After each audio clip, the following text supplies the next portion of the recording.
자, 우리 이제 빛이라는 것은요,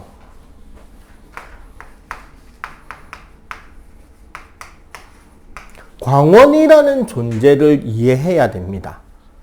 광원이라는 건 빛광자의 근원 원자를 써요. 아무래도 우리 이제 과목이라는 거는 서양에서 대부분 출발을 했고, 그 지식 체계는 중국 혹은 일본을 거쳐서 우리나라로 들어왔단 말이야.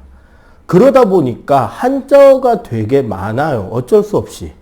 한자 공부가 되어 있으면 공부하는데 되게 도움이 많이 됩니다.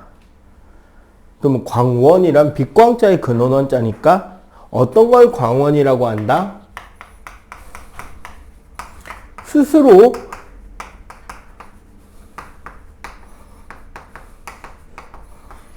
빛을 내는 물체가 광원이 되겠다. 그지? 그러면 이제 우리 태양계에서는 광원이라고 부를 수 있는 것은 태양이 될 것이고, 그 다음에 사람이 만들어낸 물체 중에 광원이라고 할 만한 것은 전구, 형광등, LED, 모니터, TV 이런 것들이 될 것이고, 생물 중에 광원이 될 수 있는 건 뭐가 있을까요? 반딧불이가 있고, 또 물고기 중에도 있어요. 아귀라고. 우리 아귀찜 할 때 그 아귀, 여기 머리 위에 그 촉수 끝에서 빛을 내 가지고 다른 물고기를 유인해서 자기가 잡아먹는 그런 녀석들이 있는데, 일반적으로 우리가 물체를 본다라는 것은 그럼 어떻게 보는 것이냐? 쉽게 말해서 봐봐. 광원에서부터 나오는 빛을 우리가 눈으로 보게 되면 이걸 우리는 빛을 본다라 그럽니다. 광원을 본다 혹은 빛을 본다라고 하는 소리가 되는 거고,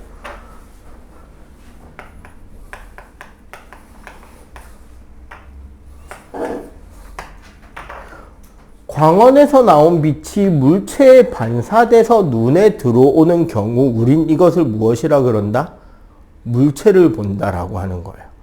항상 눈에서 빛이 나가는 게 아니라 광원에서 나온 빛이 물체에 반사돼서 우리 눈으로 들어온다라는 것을 기억해 주시면 되겠습니다. 알겠죠? 응? 자, 이 과정에서 우리는 빛에서 이제 가장 두 가지를 중심으로 이제 공부를 하게 되는 거죠. 바로 뭐랑 뭐? 색.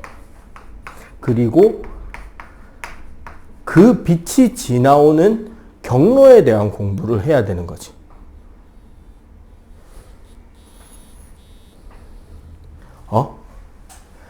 자, 빛의 색깔에 대해서 우리가 공부하는 것은 분산과 합성이라는 것을 공부하게 될 것이고요. 경로에 대한 공부는 반사와 굴절에 대한 공부를 하게 됩니다. 그러면 이제 분산과 합성부터 시작해가지고 하나하나 공부해 가면 되겠다. 그죠? 자. 참고로 이번 계정기에 너희들이 지금 배우고 있는 교과서에서는 분산 부분을 되게 양이 많이 줄은 채로 지나갔을 거예요. 지금 중1들은 공부 시험을 쳤죠, 이번에. 분산이라는 게 뭐냐면 원래 백색광이라 해가지고요, 모든 색깔의 빛이 다 포함된 빛을 백색광이라 해요.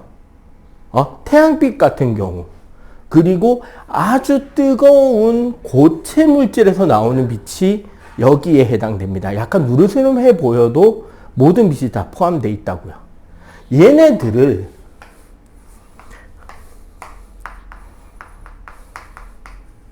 분광기 혹은 우리가 프리즘이라고 부르는 것에다가 굴절을 시키게 되면 어떻게 되느냐? 색깔에 따라서 꺾이는 정도가 좀 달라지는데, 일반적으로 파장이 좀 길다라고 이야기하는 붉은 색깔이 가는 경로랑 파장이 짧다고 하는 보라 색깔의 빛의 경로가 다르게 꺾입니다. 그래서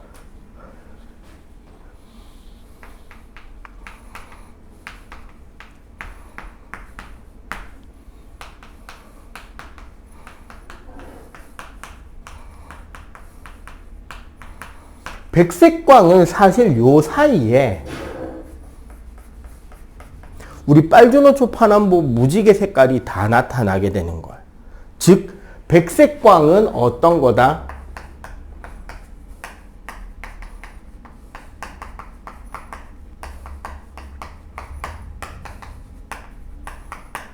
모든 색깔, 모든 파장이 다 포함되어 있었던 빛이라는 거죠.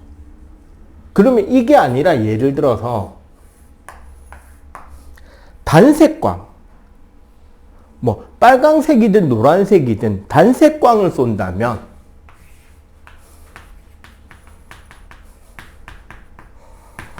말 그대로 얘는 한 가지 색깔만 포함된 빛이잖아. 그러면 어떻게 되느냐? 원래 여기서 노란색 빛이 가는 경로가 있었을 거잖아. 그 경로랑 똑같이 꺾여 간다는 거죠. 얘는 분산이 된다, 안 된다? 안 된다. 한마디로 분산이라는 것은 뭘 의미한다? 색, 즉 파장에 따라 뭐가 다르다?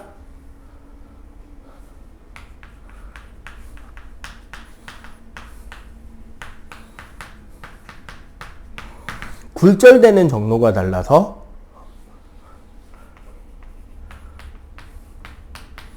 백색광이 여러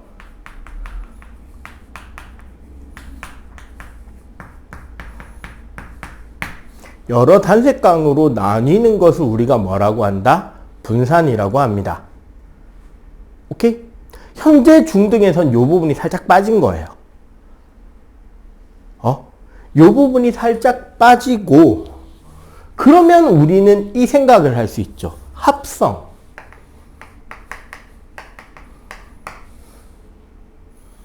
여기서 빛을 이렇게 여러 개로 나눌 수 있다는 말은 이 빛들을 모으면 얘도 될 수 있다는 소리잖아. 그지? 요게 현재 너희들 중1들 교과서 현재 학교에서 가르치는 부분은 요 부분만 남은 거야. 요거를 빼먹었으니까 좀 갑자기 생뚱맞은 거죠. 합성은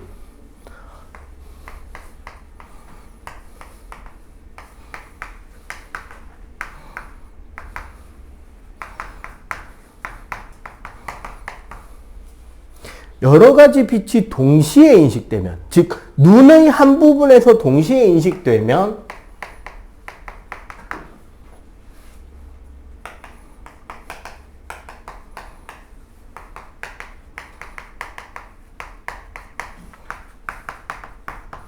그게 섞여서 한 가지 색깔인 것처럼 보이게 됩니다.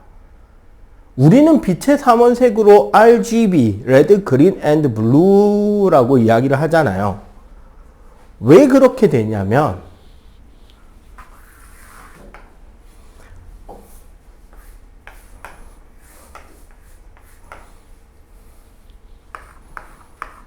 사실 이게 이제 우리 눈의 구조로 간단하게 그려본 건데, 우리 눈은 여기 이제 총 3개의 막으로 구성되어 있는데,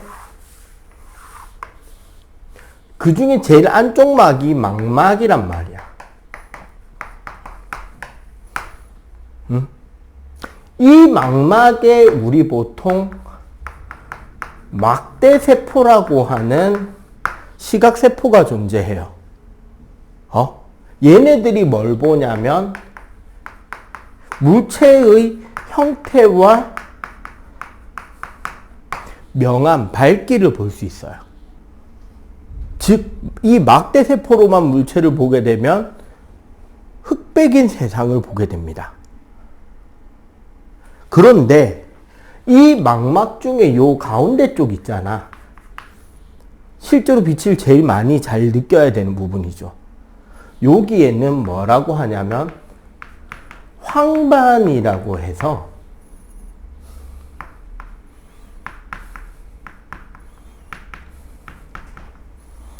원뿔세포라는 별도의 조직이 따로 있는데 이 원뿔세포에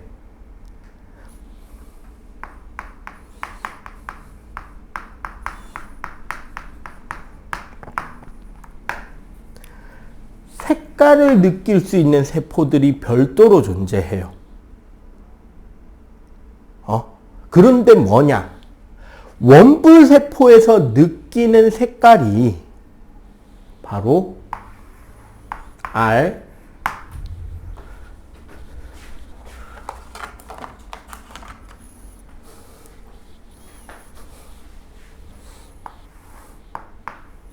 G, B예요. 빛의 삼원색이 RGB인 게 아니고 우리가 느낄 수 있는 색깔이 RGB야. 실제로 우리가 볼 수 있는 색깔이 RGB인 거예요. 사람이. 지구상의 대다수의 생명체들은 사실 색깔을 못 봅니다. 색깔을 못 느끼는 생물들이 더 많아요. 색깔을 느낄 수 있는 생물보다. 참고로 개나 소는 생명입니다. 흑백으로 봐요. 선생님, 시각장애인 도우미 개들 신호등 보고 길 건너잖아요. 걔네들 빨간불 파란불 어떻게 봐요? 생명이라면서요. 어떻게 볼까요?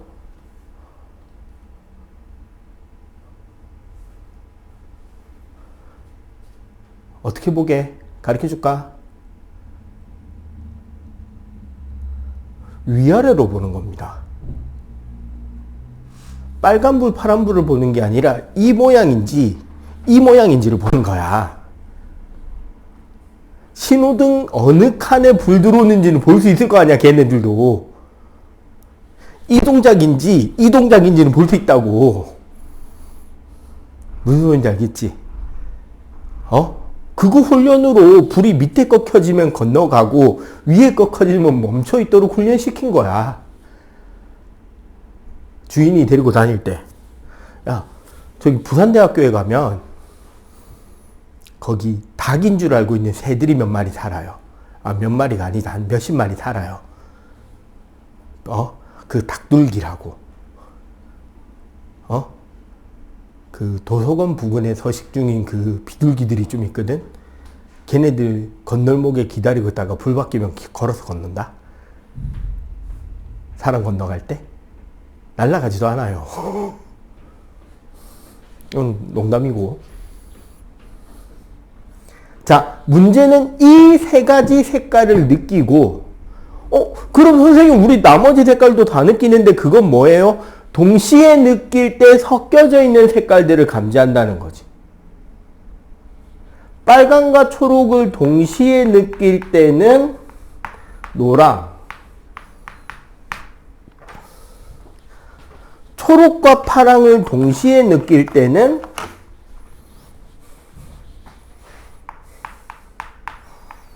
청록,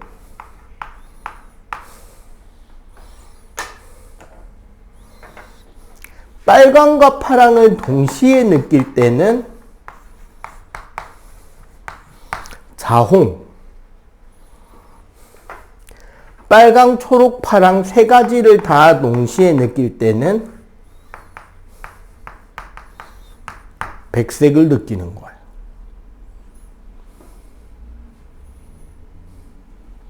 원래 요 뒤에 적어야 되는 공간이 좁으니까 요쪽에 좀 널널하니까 요쪽에다 적을게요. 우리가 아까 색이라고 이야기했잖아. 기본적으로 색깔은 이렇게 생각하시면 돼요.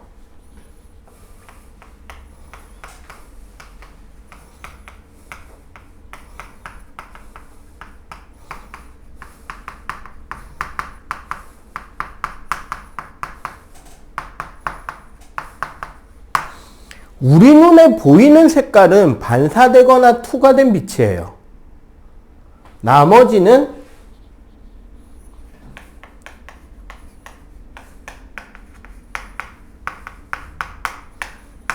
흡수돼 버립니다.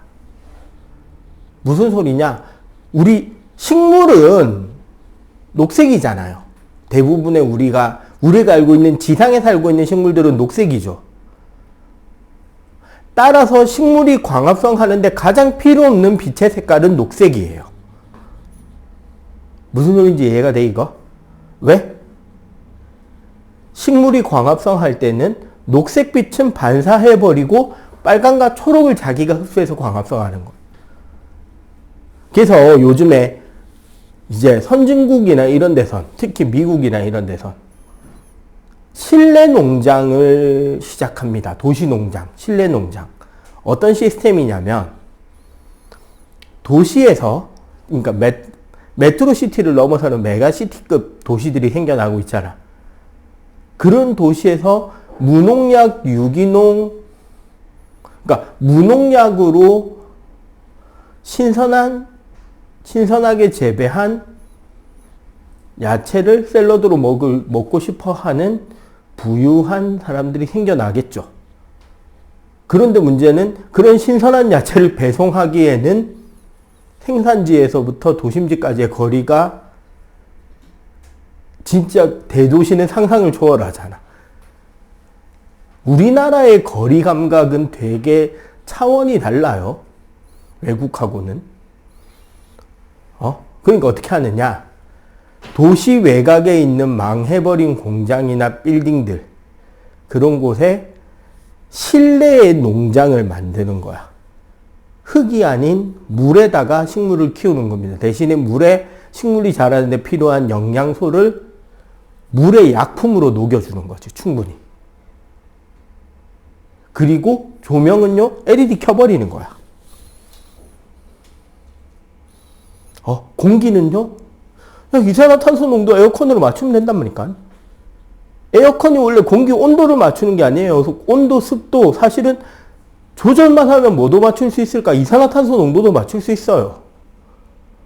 식물 더 잘 자라게 이산화탄소 농도 좀 더 올리고, 빛의 양도 딱 최적으로 맞춰주고, 온도 맞춰주고, 습도 맞춰주고, 온도 맞춰주고, 밑에 물 빵빵하게 계속 넣어주고, 낮 시간, 밤 시간 조절 칼같이 짝짝짝 맞춰주고, 흐리지도 않고 딱 타이밍 맞춰서 불 켰다가 딱 껐다가 딱딱 맞춰주면 어떻게 될까? 잘 자라겠죠. 그리고 거기에 흙이 있어? 없지. 그럼 다른 벌레가 들어올 수 있어? 해충이 들어올 수 있어? 약 칠 필요 있어? 그럼 딱 어느 정도 컸는지 CCTV로 감지하다가 다 컸으면 그대로 틀 딱 들어올려서 쫙 누른 뒤에 봉다리로 그대로 포장하면은 포장 끝이잖아. 그냥 야채 공장이 될 수 있죠. 자동으로. 그래 놓고 바로 옆에 마트에 갖다 보내버리면 끝나잖아. 그런 시스템을 돌린단 말이에요. 거기에 초록색 LED는 필요할까요? 필요 없죠. 빨간 LED, 파란 LED면 된다는 거지. 무슨 소리인지 알겠지? 그런 형태인 거죠. 겨울철에 보면 우리가 유독 검은색 계열을 많이 입고 있죠. 왜? 검은색이라는 것은 모든 빛을 다 흡수하니까 검은색인 거예요. 흰색은 모든 것을 다 반사하니까 흰색입니다. 겨울철에 스키장 갈 때 선크림 어떻게 해야 돼요? 철저히 더 발라야 되죠. 안 그러면 어떻게 돼, 얼굴?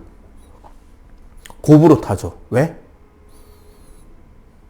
여기서 한 번 받고 반사돼서 또 받고. 응?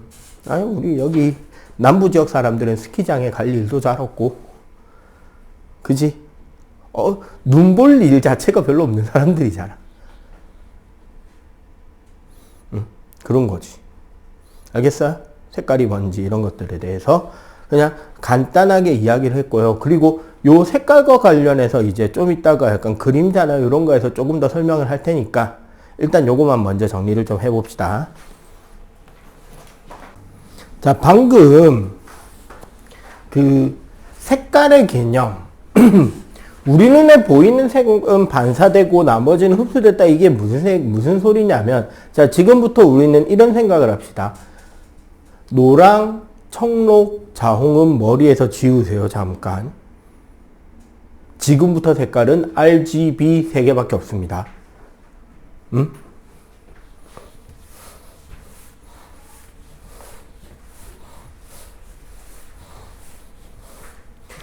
다른 거 아니고 이런 거예요, 그냥.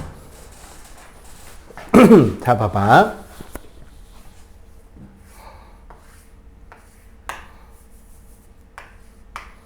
초록 색깔의 나뭇잎이고요.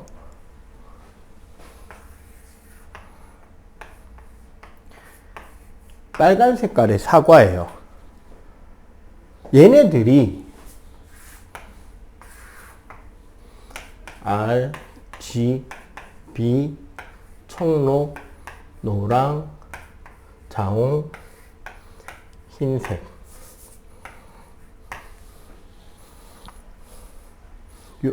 요게 이제 C가 청록, 시안이라는 뜻이고 Y가 노랑, M이 자홍, 마젠타라는 뜻입니다. 자, 여기서 이제 이거죠. 청록은 사실은 뭐다?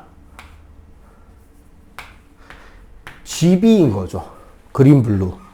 노랑은 레드 그린, 자홍은 레드 블루, 화이트는 레드 그린 블루인 거야. 자기 색깔의 빛이 들어올 때만 그 빛이 반사되는 거예요.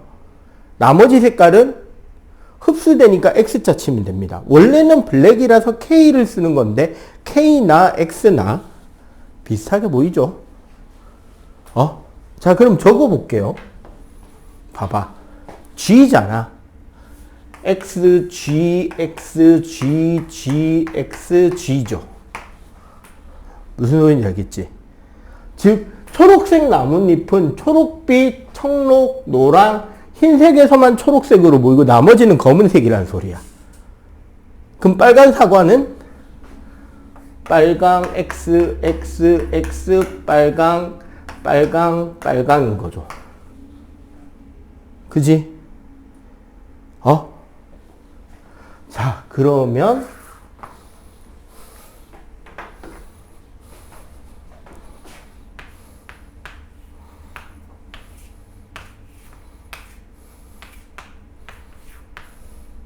노란 색깔 바나나는 여기서 노란색 바나나란 무슨 소리다? 얘는 사실 뭐와 뭐를 반사할 수 있다? 빨강과 초록을 반사할 수 있다라는 소리입니다. 그럼 사실 뭐냐면 위에 거 2개 더하기죠. 그러면은 R, G, X, G, 노랑, R, 노랑이 되는 거야. 이해가 돼요?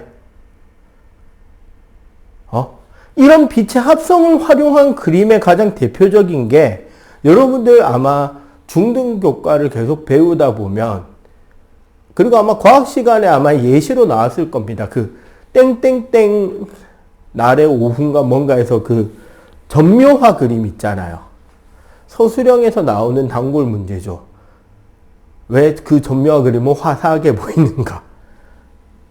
실제로 그 전묘화 그림 보면 약간 연두색과 노란색이 섞인 잔디밭이 있고 저 뒤쪽 배경으로 보면은 그 사람들이 막 일광욕을 즐기고 있고 앞쪽에 보면은 영국 신사 한 분하고 숙녀 한 분이 숙녀는 양산 쓰고 영국 신사는 정장 차려입고 산책을 즐기고 있잖아.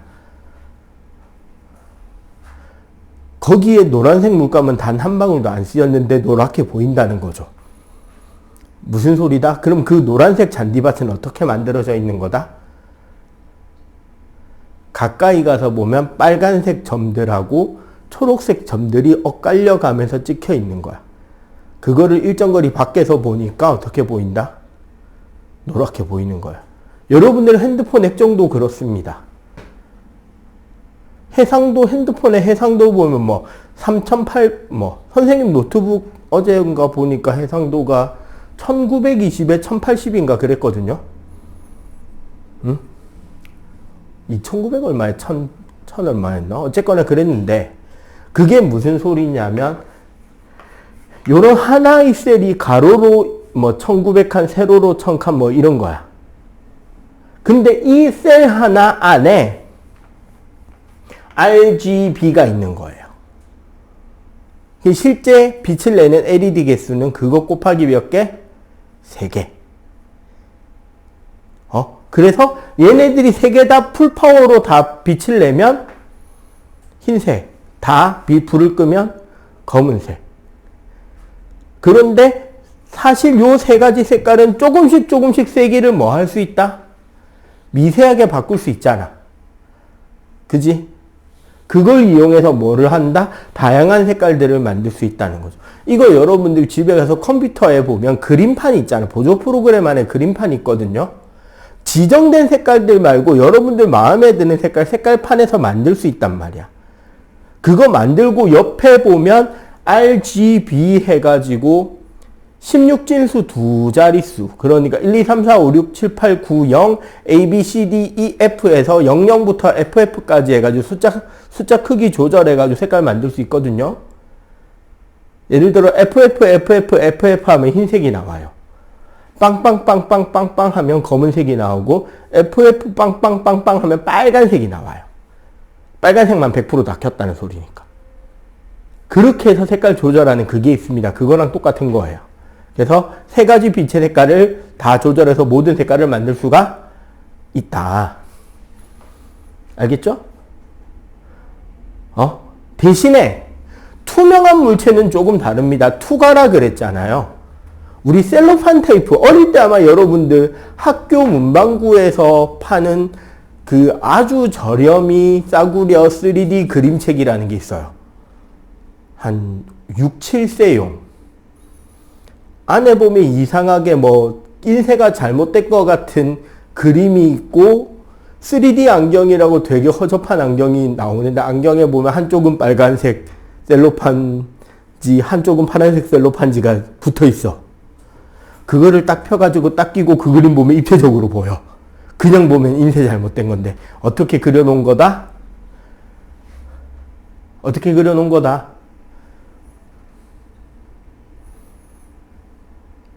자, 빨간색 셀로판지는 빨간색 빛만 통과가 되고, 파란색 셀로판지는 파란색 빛만 통과가 되는 거야. 그럼 흰 종이에 빨간색 그림, 파란색 그림을 교차해서 그려놓잖아. 그럼 어떻게 보이냐? 빨간색 셀로판지 쪽에서는 빨간색 그림이 안 보이죠. 왜? 흰 종이도 빨간색, 빨간색 그림도 빨간색, 파란색 그림은 검은색. 맞지? 그러면은 파란색 그림 쪽에서는 흰 종이도 파란색, 파란색 그림도 파란색, 빨간색 그림은 검은색. 그럼 이쪽 눈으로 들어오는 그림 각도랑 이쪽 눈으로 들어오는 그림 각도가 서로 엇갈려서 다른 각도로 보일 거 아니야. 그러면 이게 어떻게 보인다? 입체적으로 보이는 거야. 요게 여러분들 나중에 중3이 되면 별 가지의 거리를 재는 방법 중에 연주시차라는 게 있거든? 그거하고 똑같이 나오는 겁니다. 그래서 육식동물들은 눈이 앞에 붙어 있다. 거리 재려고. 요 양쪽 눈이 바라보는 각도로 거리를 재기 위해서. 초식동물은 봐봐. 독수리, 올빼미 얘네들은 눈이 어디에 있어? 앞쪽에 붙어 있죠. 닭, 비둘기 얘네들은 눈이 어디 붙어 있어? 여기 붙어 있지. 왜 그럴까? 호랑이, 고양이 눈앞에 붙어 있죠. 사슴, 톰슨, 가젤, 말 옆에 붙어 있죠. 왜 그럴까? 육식동물들은 달려가서 거리 맞춰서 후려야 되잖아. 맞지? 그러면 거리감이 중요하잖아. 그러니까 앞에 붙어 있어야 돼. 사바나의 점심 도시락, 톰슨 가젤은 어때요? 거리가 중요해? 그놈이 나타났다는 게 중요해? 나타났다는 게 중요하죠. 그러면은 내 앞에를 보는 게 중요해? 다 보는 게 중요해? 다 보는 게 중요하잖아. 그러니까 옆에 붙어 있어야 돼. 초식동물 중에 앞에 붙어 있는 애들이 있어요. 가장 대표적인 거 원숭이. 걔네들은 왜 앞에 붙어 있을까? 야, 나무에서 나무로 뛰는데 거리 감각 없으면 어떻게 돼? 나뭇가지에서 점프를 해서 저 가지를 잡으려고 점프를 해서 거리 감각이 없어. 그럼 어떻게 돼? 팔을 뻗었는데 다 가지가 안 잡혀. 큰일 나겠죠? 그럼 앞에 붙어 있는 거야. 그런 게 3D죠. 양쪽의 각도 다르게 하는 거. 알겠어요? 자, 그런데 이제 이 문제 내면 아이들이 많이 헷갈린다. 잘 봐봐. 빨간 사과 그림이에요. 빨간 사과 그림을 노란색 셀로판지로, 노란색 셀로판지랑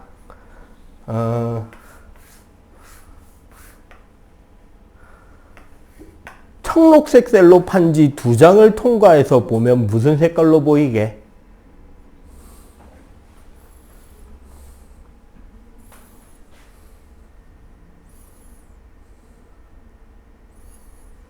빨간 사과 그림을 노란 셀로판지랑 청록 셀로판지 두 장을 통과해서 보면 무슨 색이다?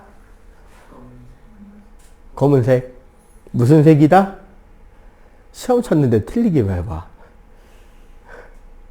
너희들도 바꿀기 해준다. 무슨 색? 5, 4, 3, 2, 1. 참고로 얘네들은 나랑 내신 대비했다. 5, 4, 3, 2, 1. 무슨 색? 얘네들 안 바꾸고 있잖아. 왜 안 바꾸고 있을까요? 검은색이 맞아요.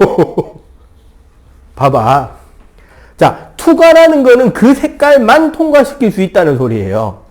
노란 셀로판지는 쉽게 말하면 R이랑 G의 통과 구멍이 있는 거고, 청록색 셀로판지는 G랑 B의 통과 구멍이 있어.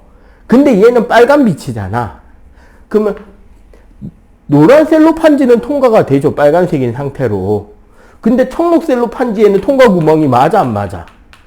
안 맞지. 그럼 얘는 여기서 통과가 된다, 안 된다? 안 되죠. 그러니까 검은색인 거야. 알겠어요? 대신에 얘가 초록색 나뭇잎이었다면 무슨 색으로 보인다? 초록색으로 보이겠죠. 알겠어요? 자, 그 다음에 이제 두 번째 내용 들어갑니다. 색깔 이야기는 다 했어요.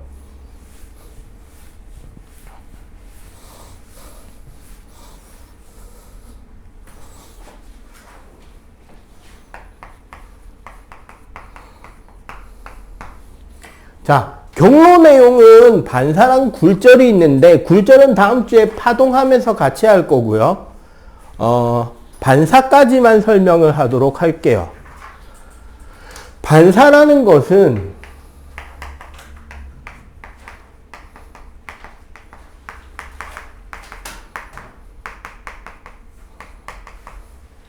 빛이 물체 표면에서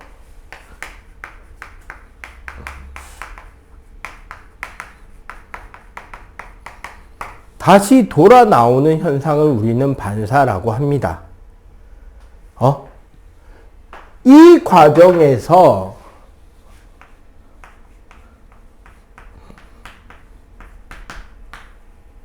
페르마라고 하는 학자가요, 왜 이 양반이 과학책에 이름을 내고 있는지는 모르겠는데, 빛의 성질과 관련해가지고 증명을 한 게 하나 있어요. 유명한 수학자죠, 이 양반은.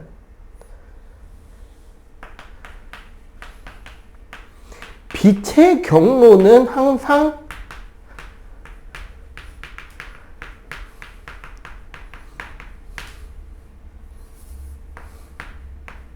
자기가 지나가는 경로 중에 가장 짧은 시간이 걸리는 경로를 택해서 지나간다라는 증명을 해낸 게 있습니다.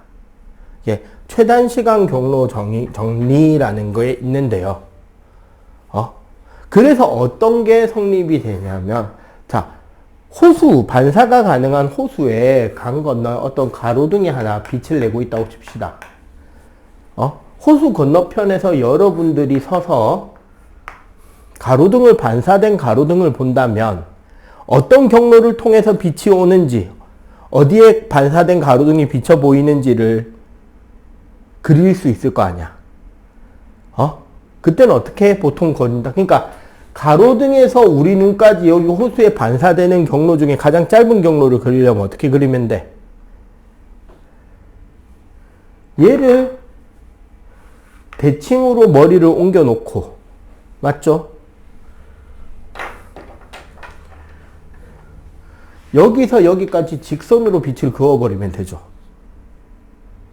그러면은 여기서 반사됐다고 이야기할 수 있잖아. 이렇게 됐을 때 이 빛이 반사된 곳을 지나는 가상의 수직선을 우리는 법선이라고 하고요. 이 수직선에 대해 빛의 경로와 법선이 이루는 요쪽 각을 입사각, 요쪽 각을 반사각이라고 하는데, 여기 잘 생각해 보면 요각하고 요각은 막곡지각이죠. 얘랑 얘랑은 대칭이잖아, 지금. 따라서 입사각의 크기와 반사각의 크기는 항상 어떻게 된다? 같은 크기가 되죠. 요거를 우리가 뭐라 그런다? 입사각 크기와 반사각의 크기가 항상 같다는 것을 우리는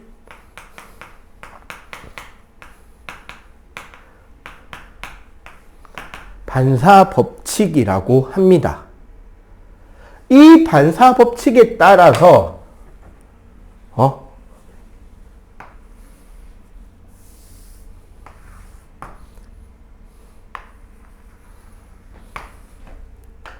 매끈한 평면에 들어오는 빛의 경우는 나란하게 들어오는 빛일 때 반사돼 나가는 빛도 어떻게 나가게 된다? 나란하게 나가게 되겠죠. 이렇게 반사되는 것을 우리는 전반사라고 하고요. 전이 난다. 정반사라고 하고요. 울퉁불퉁한 표면에서는 빛을 나란하게 쏜다고 해도요. 문제가 뭐냐면, 자, 이 경우는 법선이 우리가 나란하게 그어졌단 말이야. 그래서 정반사가 됐는데, 이럴 때는 법선이 나란하게 안 그어져요. 왜냐하면 빛이 닿은 지점의 접선, 빛이 닿은 지점의 접선, 빛이 닿은 지점의 접선을 표면으로 생각한단 말이야. 그러면 여기서는 실제로 법선이 여기, 법선이 여기, 법선이 여기가 돼요. 그럼 여기서는 이렇게 반사되고, 이렇게 반사되고, 이렇게 반사돼. 빛이 어떻게 흩어지죠? 울퉁불퉁한 표면에서는. 이렇게 흩어지는 경우를 난반사된다라고 이야기를 합니다. 그래서 빛의 반사에서 정반사가 되는 경우는 우리가 상이 맺힌다라고 하는데, 가장 대표적으로 우리 거울 같은 경우 우리 모습이 비쳐 보이죠. 매끈한 유리면 같은 경우 안에가 밝고 밖이 어두울 경우 우리 모습이 비춰져 보이잖아. 그런데 칠판이나 저런 종이 같은 경우, 이런 스크린 같은 데는 우리 모습이 비쳐 보이나요? 안 비쳐 보이죠. 왜 비쳐 보이지 않는다? 저런 데는 표면이 어떻다? 우리가 보기에 확대해서 보면 표면이 울퉁불퉁한 요철이 있고, 따라서 무슨 반사를 하게 된다? 정반사가 아니라 난반사를 하게 된다. 그지? 따라서 난반사를 하기 때문에 상이 맺히지 않는다라고 이야기를 하게 됩니다. 아시겠죠? 자, 일단 여기까지 정리. 한 칠판 정도 더 하면 되겠네요. 평면거울, 구면거울 설명 조금 더 하도록 할게요. 자, 반사하면 딱 떠오르는 건 거울인데, 가뜩이나 지금 듣고 있는 학생들 중에 여학생이 더 많은 이 시점에 선생님이 생각하기에 남자들이 생각하는 과연 이 가구 과연 필요한가 의문이 드는 가구 랭킹 1위 앤드 여학생들이 자기 방이 생겼을 때 꼭 있었으면 좋겠다라고 생각하는 단 가로 열고 사춘기가 지나간 이후 여학생 기준. 아직까지는 그 필요성을 좀 못 느낄 수 있는 나이대라서 조금 걱정이긴 한데, 과연 이 가구가 필요한가에 대한 의문이 드는 가구 랭킹 1위. 전신 거울입니다. 자기 방 있어요? 자기 개인 방이 있죠? 전신 거울은 필요하다? 필요 없다. 자, 있었으면 좋겠다.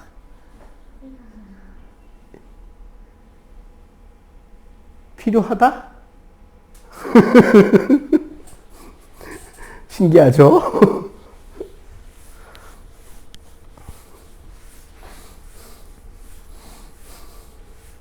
자, 그거와 관련된 이제 내용인데요. 원래 이제 우리가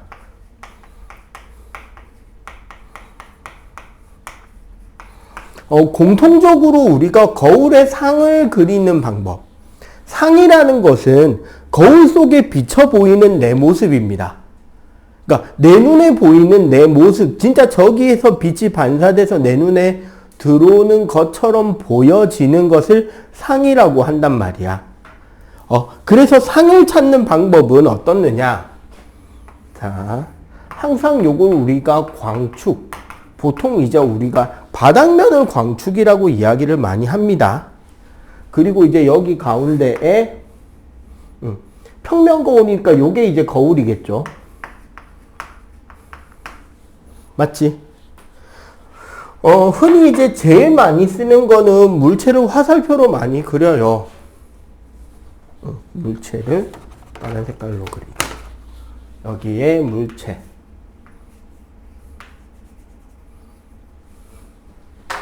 자, 상을 어떻게 찾냐면요. 상을 그리는 방법을 알려드릴게요.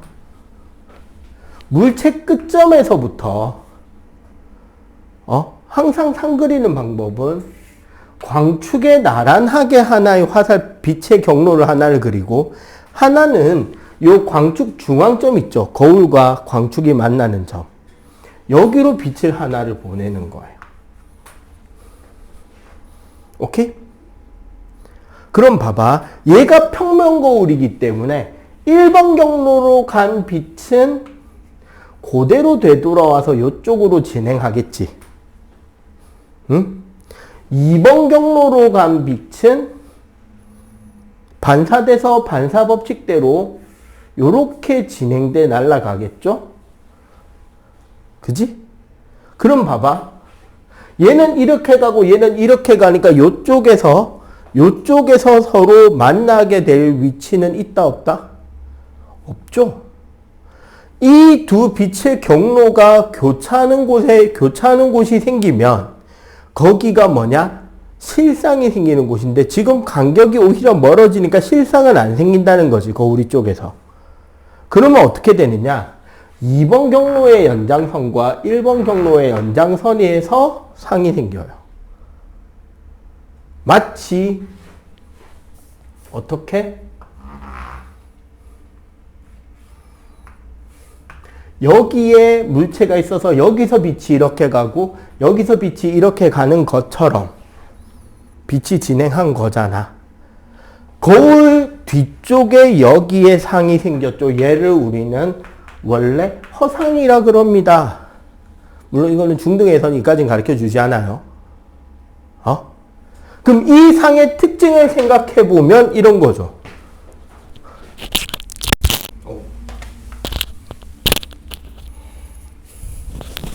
딱 보니까 요 거리와 요 거리가 어떻다? 똑같게 나오죠. 그리고 요 높이랑 요 높이도 똑같죠.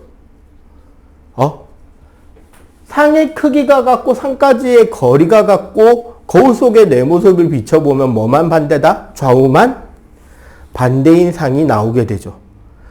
심지어 여기 양쪽의 거리도 같다는 게 중요하죠. 옛날에 부산대 영재원에서는 이걸로 영재원 그 원격 과제가 한번 나온 적이 있는데 뭐가 나왔냐면 요 물체를 속도 V1으로 접근시키면 당연히 허상도 V1으로 거울 쪽으로 접근해 오겠지. 이건 쉽잖아. 네가 대답해봐. 거울을 V2의 속도로 물체 쪽으로 접근시키면 물체는 가만히 있고 거울이 이렇게 가는 겁니다. 상은 어느 정도의 속도로 접근하는 것처럼 보일까요?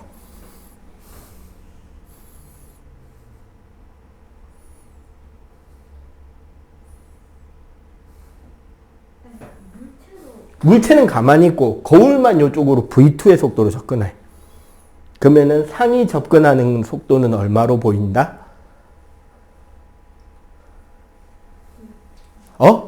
V2 땡? 얼마?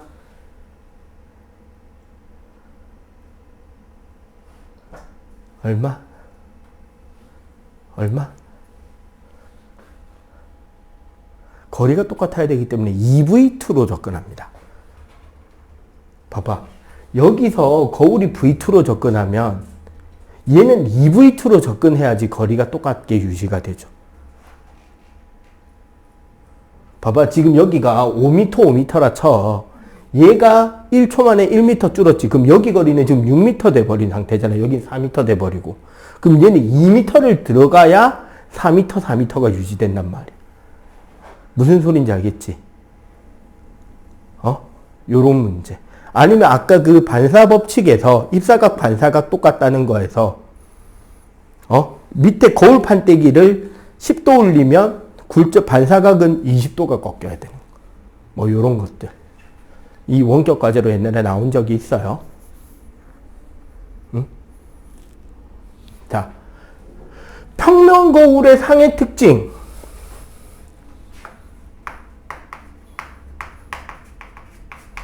물체 크기와 상 크기가 같고 물체에서 거울까지 거리와 거울에서 상까지 거리가 같고 세 번째 좌우가 반대인 허상이 생긴다. 그리고 평면 거울 문제의 또 하나의 팁이라면 우리 전신 거울 문제에서 이거랑 비슷한 형태로 나오는 문제인데 그 얼마의 크기가 필요하다? 이거는 중1들은 학교 시험 칠 때 보통 대부분 문제집에서 많이 나와서 알 텐데 뭐의 2분의 1? 그치. 정확한 높이에 매달 수만 있다면 자기 키의 2분의 1이면 됩니다. 왜 2분의 1이면 되냐면 봐봐.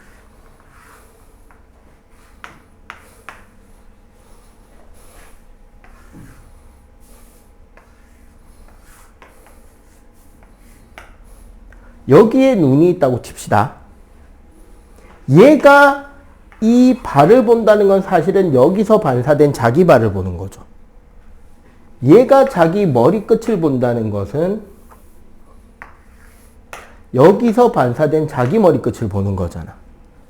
그럼 눈에서 눈까지를 이어버리면 이 거리와 이 거리가 같고요.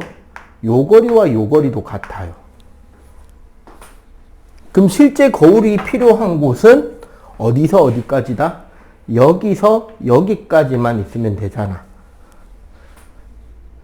맞지? 그래서 자기 키의 절반 길이만 정확한 높이에 매달 수만 있다면 됩니다. 근데 우리는 대부분 바닥에 놓죠. 좀 더 길어야 되겠지. 그리고 물론 바닥에 놓을 때 이렇게 놓죠. 왜 이렇게 놓게? 가르쳐줄까? 다리 길어 보이고 되게 작아 보이려고. 그러면 나갈 때 자신 있게 나가잖아. 아우 씨 예뻐 보이네 하면서. 들켰죠? 자, 두 번째.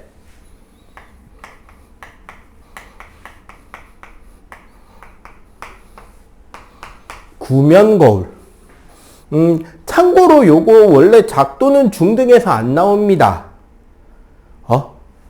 그래서 구면 거울은 작도를 따로 설명하진 않고요. 그냥 간단한 원리 그림만 설명하고 어디에 사용되는지만 설명할 거고요. 대신에 여러분들이 작도나 상의 위치 같은 것들을 좀 더 확인하고 싶으시면 아이폰은 이 어플이 없었던 것 같아요.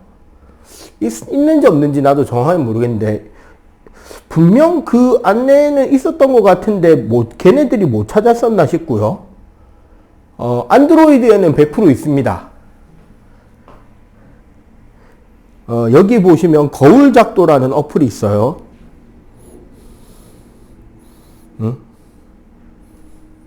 실행시켜 보시면 이런 게 있습니다. 재밌는 게 평면 거울, 블록 거울, 오목 거울에서 물체 위치에 따라 상이 어디에 어떻게 나타나는지가 다 나타나집니다. 크기 비교하기 좋게 모눈종이나 이렇게 해서 다 확인이 되는 어플이 있거든요. 용량도 얼마 안 되고 당연히 무료 어플이고 심지어 이거는 선생님이 알기로는 학교 선생님 중에 한 분이 만드신 거예요, 직접. 원래는 컴퓨터 프로그램으로 있다가 스마트폰 어플화까지 시키신 거거든. 용량도 작고 받아서 만져보고 저거 렌즈도 있다. 작동하는 것 자체를 보여주는 어플이기 때문에 그냥 1학년 지났지만 한번 공부해 보는 것도 괜찮아요. 자, 구면 거울이라는 건 거울의 면이 뭐의 일부다? 구의 일부다라는 거야. 그래서 크게는 오목거울, 우리가 수렴형, 빛을 모아주는 거울인 수렴형 거울인 오목거울과 볼록 거울, 발산형 거울이 있고요. 수렴형 거울인 오목 거울은 말 그대로 거울이 이렇게 오목하단 말이야. 그러면 얘는 어떤 기능이 있느냐? 이렇게 나란하게 들어온 빛들 있잖아요. 거울에 대해서 나란하게 들어오는 빛들은 한 점에 모아주는 기능이 있고요. 그래서 뭐도 가능하냐면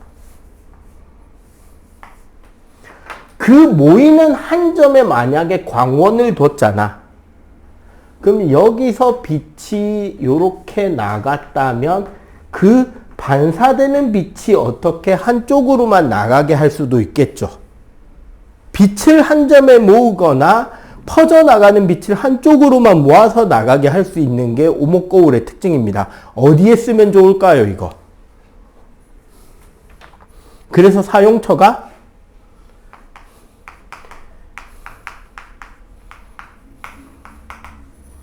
일단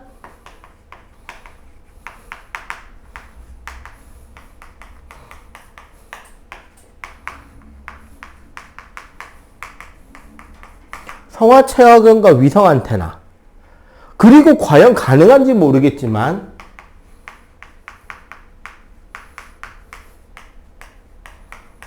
태양열 조리기나 태양열 발전소,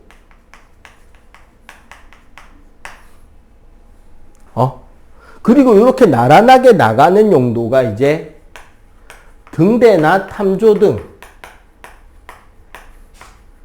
차량의 헤드라이트, 자동차 전조등 안쪽에. 그래서 빛을 앞쪽으로만 쫙 모아주는 데 씁니다. 볼록 거울은 말 그대로 거울이 어떻다?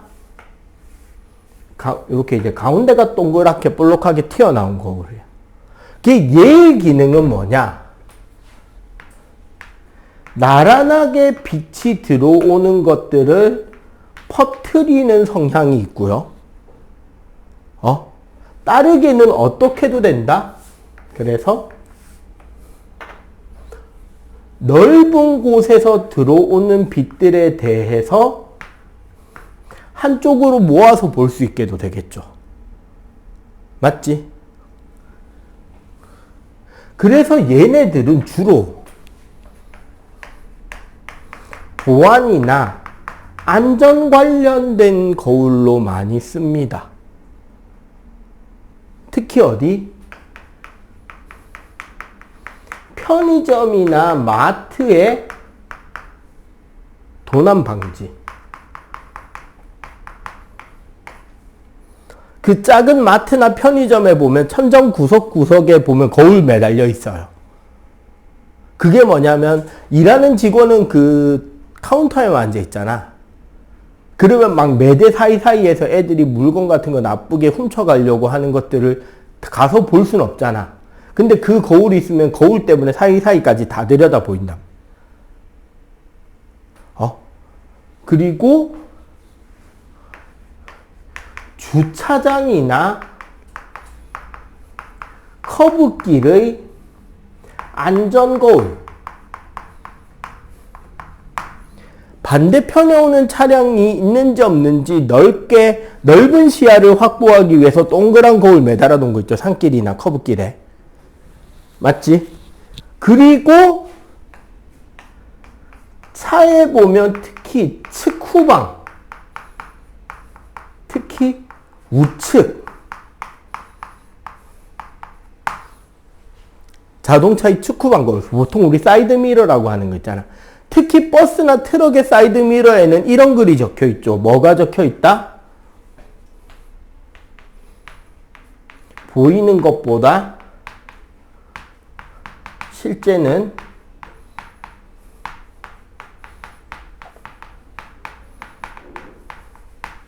더 가까운 데 있습니다. 맞지? 자, 왜 이러느냐? 왜 이러느냐?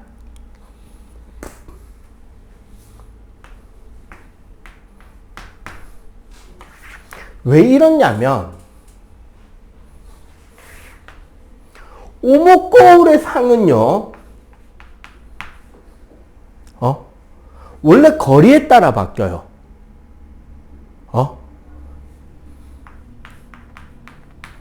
가까울 때와 멀 때와 매우 멀 때가 있는데, 가까울 때는 어떤 상이 생기느냐? 크게 확대가 되어 있는 똑바른 허상이 생깁니다. 즉, 거울 뒤쪽에 실제보다 더 크게 보이는 상이 생겨요. 멀리 있을 때 이거는 확대가 된 뒤집힌 실상이, 매우 멀 때는 축소가 된 뒤집힌 실상이 생기고요.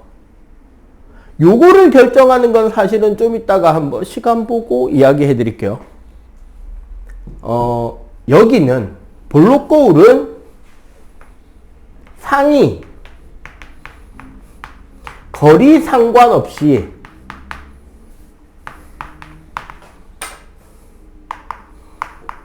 축소가 된 똑바른 허상이 생깁니다. 자, 여기에 거리의 차이가 있었잖아요. 왜 이렇게 무슨 차이가 생기냐면,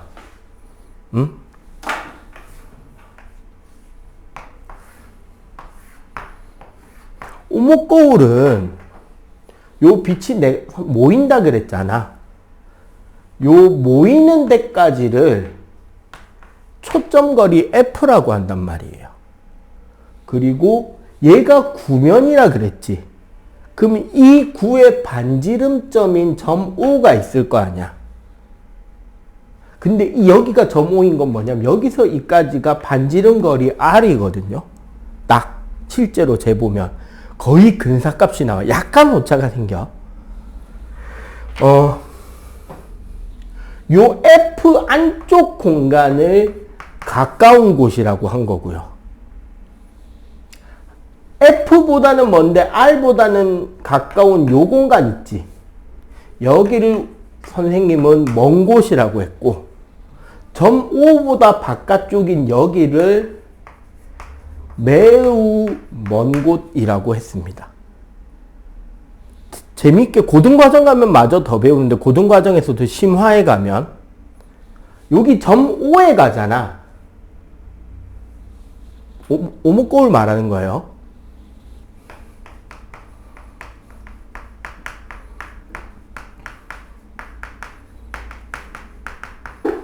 같은 크기로 뒤집어진 실상이 생기고요. 요 초점에서는 안 생겨요.